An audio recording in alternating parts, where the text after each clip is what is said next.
Hello students, कैसे हो आप सभी लोग। आज हम आपका स्टार्ट करने जा रहे हैं लेसन नंबर 10 एनसीईआरटी का प्रकाश, परावर्तन तथा अपवर्तन। ठीक है, हमने जो तीसरे से लेके 9th वाले जो चैप्टर है वो बाद में पढ़ाएंगे।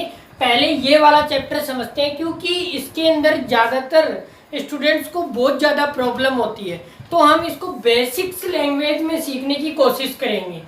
तो सबसे पहले देखो, हमें समझना है प्रकाश क्या होता है, उसके बाद हम समझेंगे परावर्तन क्या होता है, फिर हम समझेंगे अपवर्तन क्या होता है, और हम समझेंगे इसके अंदर कि दर्पण क्या होता है। ठीक है, इसके अंदर हम समझेंगे लेंस क्या होता है, लेंस की क्षमता क्या होती है, और लेंस और दर्पण का कहाँ कहाँ उपयोग होता है, ये सारी स्टडी हम इस चैप्टर के अंदर करेंगे। तो सबसे पहला हमारा जो टॉपिक आता है इसमें कि प्रकाश क्या होता है। देखो, प्रकाश में पहले कुछ वैज्ञानिकों ने माना कि जो प्रकाश है वो एक तरंग के रूप में होता है। बाद में रिसर्च से पता चला कि प्रकाश के अंदर कुछ कण भी मौजूद होते हैं। तो प्रकाश का एक सिद्धांत दिया गया, द्वैध प्रकृति। ठीक है, प्रकाश की क्या होती है, द्वैध प्रकृति होती है। प्रकाश कण के रूप में और तरंग के रूप में, दोनों रूप में विद्यमान होता है। इसे प्रकाश की तरंग प्रकृति कहते हैं, द्वैध प्रकृति कहते हैं, द्वैध प्रकृति का सिद्धांत कहते हैं।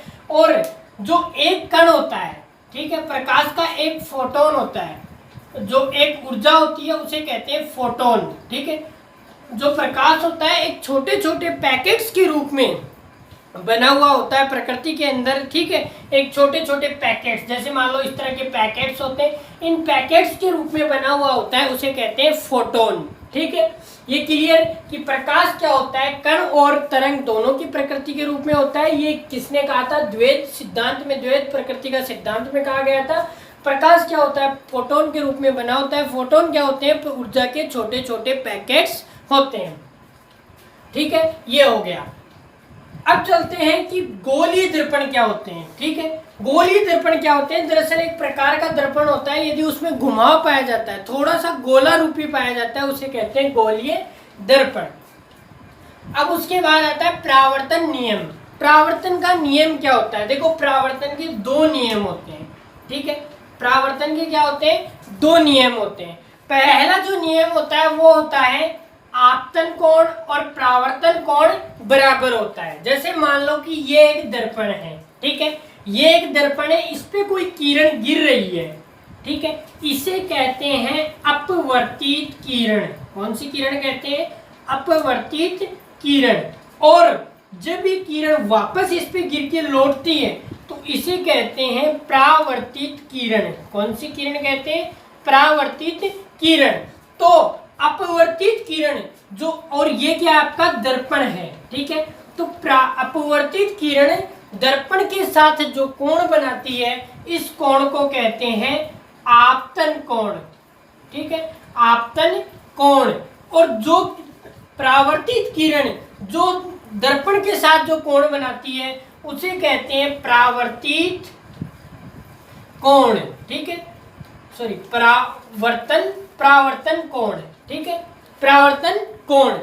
तो देखो, अब देखो पहला नियम यह है कि जो आपतन कोण है और जो परावर्तन कोण है उनका दोनों का मान क्या होता है, बराबर होता है। दूसरा नियम है परावर्तन कोण, आपतन कोण और अभिलंब तीनों एक ही तल में स्थित होते हैं। अब देखो एक नई चीज आ गई, अभिलंब। अभिलंब क्या होता है, अभिलंब होता है कि ये आपका दर्पण हो गया, ये अपवर्तित किरण हो गई, ये परावर्तित किरण हो गई, इनके मध्य में एक काल्पनिक रेखा हम खींच सकते हैं, इसे कहते हैं अभिलंब। और ये अभिलंब जो होता है उसका कोण होता है 90 डिग्री का। चाहे आप दर्पण की किसी भी साइड से नापे, जहाँ पे परावर्तित किरण है उधर से नापो या आपतित किरण है उधर से नापो, दोनों तरफ से इसका मान 90 डिग्री आएगा। ठीक है, तो ये होता है अभिलंब। तो देखो, ये हो गया आपतन कोण, ये हो गया अभिलंब और ये हो गया परावर्तन कोण, तीनों एक ही तल में स्थित होते हैं। अब देखो गोलीय दर्पण होता है। गोलीय दर्पण क्या होता है, जो समतल दर्पण में थोड़ा सा घुमाव आ जाता है, इसे क्या कहते हैं, गोलीय दर्पण। अब जो गोलीय दर्पण होता है वो दो प्रकार का होता है। एक होता है अवतल दर्पण और एक होता है उत्तल दर्पण। ठीक है, अवतल दर्पण और उत्तल दर्पण। तो अवतल दर्पण जो होता है वो इस तरह का होता है। ठीक है, और जो उत्तल दर्पण होता है वो इस तरह का होता है। ठीक है, ये जो मैं डैश डैश बना रहा हूँ, इस तरफ रियल में देखा जाए तो क्या किया हुआ होता है, कलर किया हुआ होता है। इधर से इस पे किरण आपतित होती है और इस पे इधर से आपतित होती है। इस तरफ जो अवतल दर्पण है, जो अंदर से क्या हुआ होता है, धसा हुआ होता है, उसे अवतल दर्पण कहते हैं। और उत्तल दर्पण क्या होता है, बाहर निकला हुआ होता है, उसे क्या कहते हैं, उत्तल दर्पण। अब देखो, ये अवतल दर्पण, ये उत्तल दर्पण। अब इनकी कुछ भाषिक शब्दावलियां हैं, शब्दावली देखेंगे। जैसे आप हिंदी में शब्दार्थ याद करते हो या इंग्लिश में मीनिंग याद करते हो, उसी तरह शब्दावली है इनकी, शब्द है कुछ इनके डिफाइन करने के, वो हम सीखेंगे। अब हम उदाहरण के तौर पे यहाँ ले लेते हैं आपका अवतल दर्पण। ठीक है, देखो सबसे पहले देखा जाए तो ये जो अवतल दर्पण होता है या उत्तल दर्पण होता है, ये बेसिकली एक गोले को काट कर बनाया जाता है। एक गोला जो होता है, जैसे मान लो कि एक टेप है, इस टेप को मैं यहाँ से इतना काट दूं। ठीक है, यहाँ से मैं इतना काटूंगा तो ये ऊपर वाला बच गया। अब मैं इधर से यदि इसको बाहर से पेंट करूंगा तो इसके अंदर यहाँ पे किरण गिरेगी, तो ये कौन सा हो गया, अवतल दर्पण। अब मान लो मैं यहाँ से काटता हूँ और अंदर की तरफ पेंट कर देता हूँ और बाहर से इस पे किरण डालता हूँ, तो ये क्या हो गया, उत्तल दर्पण। तो इसी तरह इसको बनाया जाता है। ठीक है, तो यहाँ पे देखो, मैं यदि इसको पूरा बढ़ाऊंगा तो ये क्या बन गया, एक वृत्त बन गया। तो सबसे पहले आप सोच के चलो कि इसके अंदर एक तो क्या होगी, त्रिज्या होगी। ठीक है, क्या होगी, त्रिज्या होगी। अब वृत्त के अंदर एक दूसरी चीज आती है, त्रिज्या का दुगुना क्या होता है, व्यास। तो इसके अंदर एक समझो आप व्यास होगा। अब उनका अलग टेक्निकल भाषा में नाम अलग होगा, साइंस में वो हम बताते हैं अभी।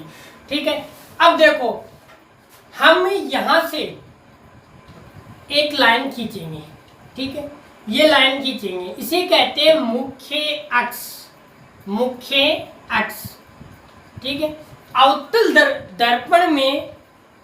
दर्पण में बीच से समानांतर एक पृष्ठ माना जाता है, उसे क्या कहते हैं, मुख्य अक्ष।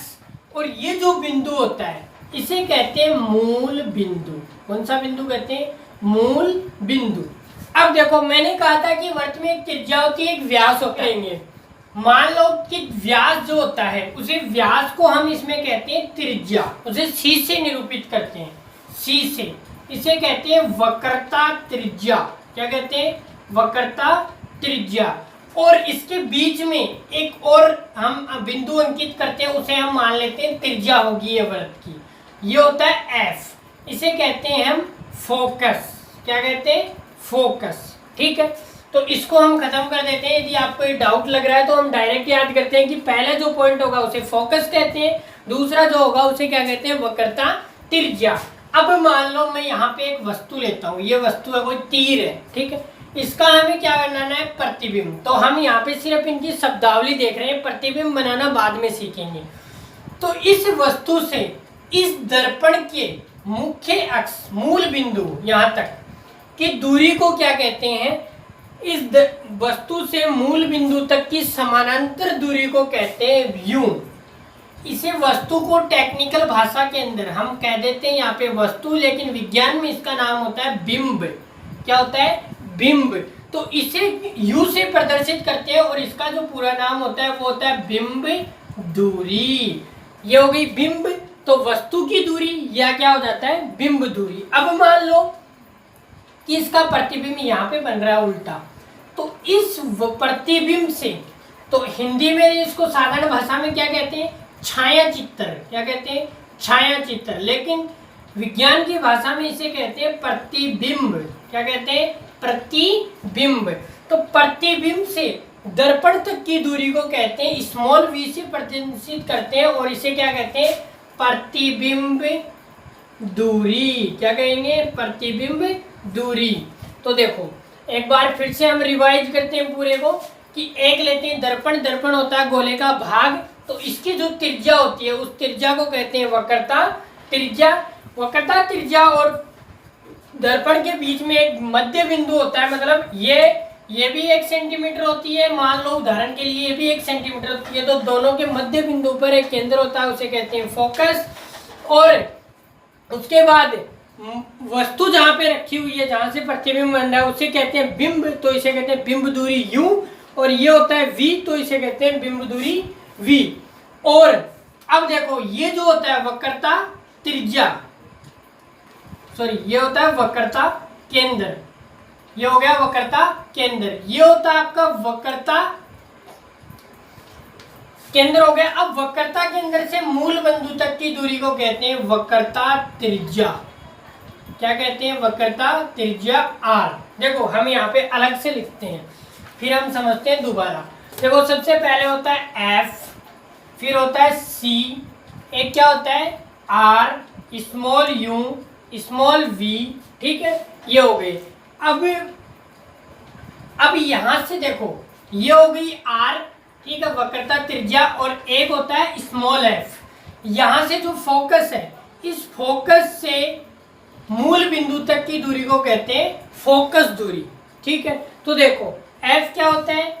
फोकस, ठीक है, जो प्रतिबिंब से वक्रता केंद्र से आधी दूरी पर स्थित होता है। फिर होता है वक्रता केंद्र, जो गोले का जो भाग होता है उसकी त्रिज्या को क्या कहते हैं? वक्रता केंद्र। फिर होती है ये वक्रता केंद्र से प्रतिबिंब तक की दूरी को क्या कहते हैं? वक्रता त्रिज्या।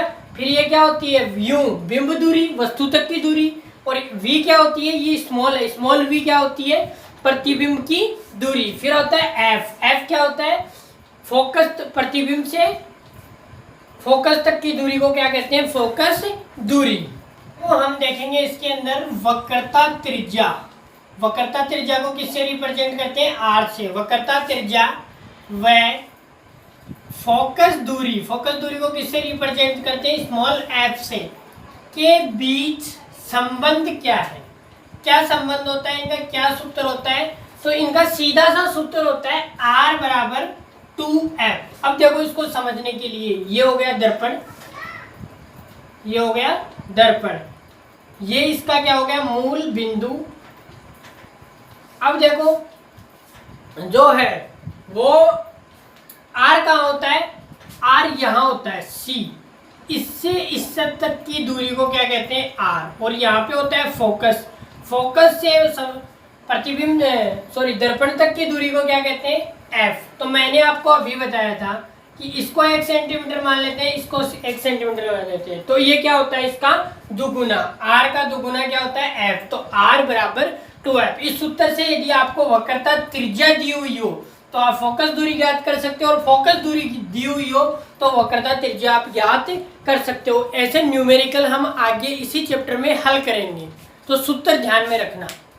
अब देखो हम क्या सीखेंगे, हमने जो इनकी शब्दावली थी, क्या फोकस होता है, क्या वक्रता केंद्र होता है, ये सारी चीज़ें हमने सीखी हैं। प्रकाश क्या होता है, अपवर्तन क्या होता है, परावर्तन क्या होता है। अब हम इनका प्रतिबिंब बनाना सीखेंगे कि प्रतिबिंब कैसे बनता है। तो इसके लिए 4 सामान्य जानकारियां हैं, ठीक है, ये 4 नहीं है, ये हो गया अवतल लेंस इधर वाली, और ये हो गई उत्तल लेंस के लिए। तो एक जानकारी ये, दूसरी ये, 2 और।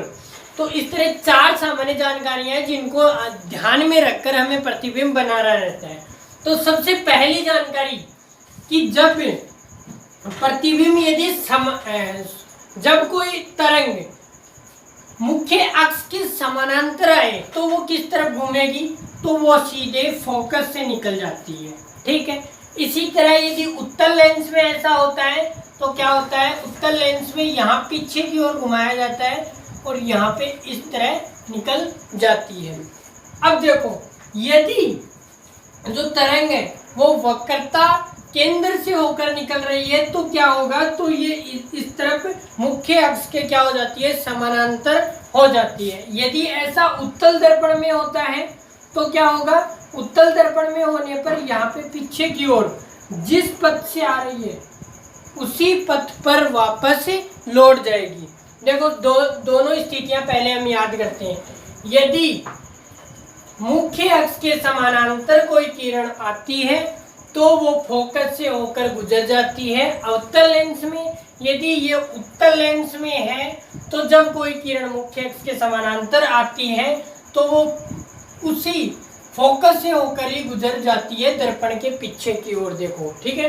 इसी तरह जब कोई किरण वक्रता केंद्र से होकर गुजरती है, दर्पण में गिरती है, तो वो मुख्य अक्ष के समानांतर निकल जाती है उत्तल दर्पण में।